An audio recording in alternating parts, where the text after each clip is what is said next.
그렇다면 이게 언젠가는 남의 일이 아니고 내 일이 될 테니까, 만약에 부모님이 이렇게 사고 나서 보상 절차라는 걸 논의해야 될 정도의 큰 일이 터지면 어떻게 해야지?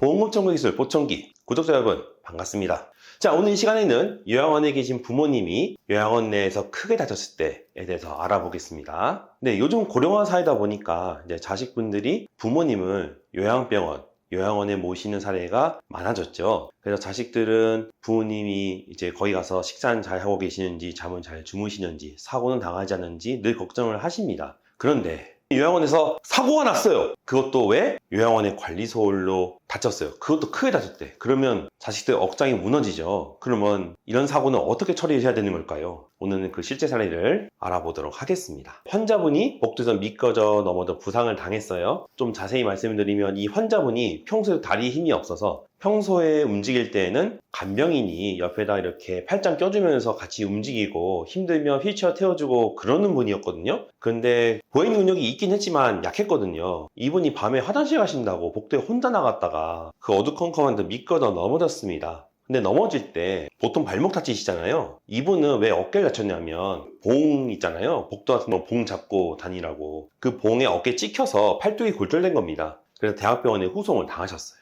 어쩔 수 없이. 그래서 진단서 보시면 의사가 그 당시 진단서 작성할 때 급했어요. 자, 골절, 뼈가 부러졌고 근위부 이쯤 되고요. 상골이니까 여기고, 그 다음에 여기는 어깨관절, 경관절이니까 여기고, 다친 데는 우측이에요. 그래서 팔뚝골절로 수술을 하시고 나서 10일 뒤에 다시 요양원으로 입소했습니다. 이때는 치료 목적으로 가신 거죠. 그리고 요양원에서도 큰 사고가 났으니까 조사를 했는데 장인의 측 관리소홀이 맞다라고 인정을 해서 보험을 접수를 시켜줬습니다. 여기까지는 다행인데 문제는 뭐냐? 그렇다 하더라도 사실 고령의 노인, 이때 이분이 80세였는데 고령의 노인이 팔뚝이 부러지면 정말 잘 안 낫죠. 그러면은 치료하는데 오래 걸릴 거 아니겠어요? 실제로 이 사고도 저희가 이 사건을 맡을 때는 이미 1년이 지난 뒤였습니다. 자식분들이 이거 어떡하냐, 우리 어머니 팔 저렇게 다치고도 잘 안 올라간다 라고 하셔서 보상 처리를 부탁하셔서 저희가 이 사건을 맡게 된 겁니다. 그래서 저희가 이 사건을 맡고 나서 요약을 해보니까 당연히 80세가 넘으셨고 돈을 버시는 분이 아니었으니까 일시수익은 산정이 불가능했고요. 그 다음에 팔뚝을 다쳤기 때문에 노동력 상실률 당연히 산정되는데 맥발제 장애를 평가를 해봤더니 노동력 상실률로 경관절 18%가 나왔고 한시 5년이 나왔어요. 근데 사실 가동기간이 1년 정도 남은 분이라 큰 의미가 없었습니다, 기간은. 그리고 과실을 보면 50% 산정을 했거든요. 이거는 과실은 좀 더 상세하게 알아볼게요.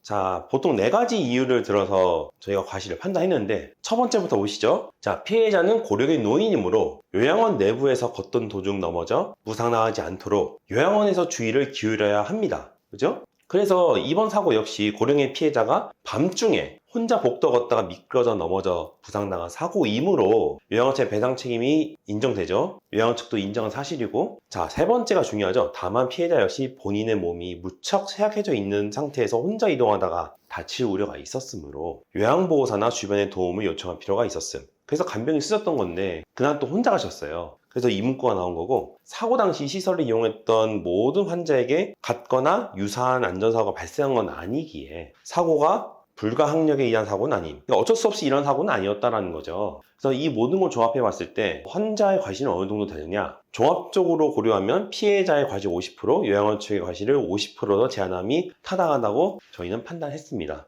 그래서 이것을 근거로 손해배상서 작성해서 보험사에 제출했고요. 그래서 그 결론은 이렇게 나왔습니다. 자, 위자료. 요양원 내 사고에 대한 판결문상 위자료를 다 분석을 해봤습니다. 그랬더니 이제 고관절 다치신 분하고 팔 다치신 분하고 허리 다치신 분들하고 다 위자료를 분석해봤더니 이분의 경우에는 과실을 감안하여 600만 원을 결정한 것이 타당하다고 결론을 냈고요. 그 다음에 치료비는 금액이 되게 작게 나왔죠. 218만 3,400원. 거기에 과실 50% 적용하면은 109만 1,700원. 병원비가 적게 나왔던 이유는 이분이 대학병원에 수술한 비용만 청구하셨기 때문입니다. 나머지는 이제 요양원 가서 치료를 받으셨는데 요양원이 그 이후에 대해서는 병원비를 안 받았어요. 그래서 비용이 발생하지 않아서 이것만 나온 겁니다. 그래서 손해 합계는 709만 1,700원이 나왔습니다. 그렇게 해서 사건이 원만히 종결되었습니다. 자, 오늘 준비한 주제는 여기까지입니다. 사실 우리나라가 고령화 사회다 보니까 자식들이 부모님을 요양원에 모시는 그런 사례가 늘고 있고요. 그 때문인지 이렇게 요양원에서 발생한 사고 또한 증가하고 있습니다. 그렇다면 이게 언젠가는 남의 일이 아니고 내 일이 될 테니까, 만약에 부모님이 이렇게 사고 나서 보상 절차라는 걸 논의해야 될 정도의 큰 일이 터지면 어떻게 해야지? 분명히 그런 생각들 중장년층 자녀들은 많이 생각하실 거예요. 그래서 만약에 물론 그런 사고가 일어나면 안 되겠지만, 만약에 그런 심각한 사고가 벌어진다면 저희가 찍은 이 영상이 뭔가 좀 큰 도움이 되기를 바라보겠습니다. 저희 보험금 청구기술 보청기는요, 매일 아침 8시에 업로드가 되니까요, 이 영상 보시고 뭔가 좀 유익했다 그런 생각 드시면 구독과 좋아요 부탁드리고요. 저희는 다음번에 좀 더 유익한 보험 이야기로 여러분을 찾아뵙겠습니다.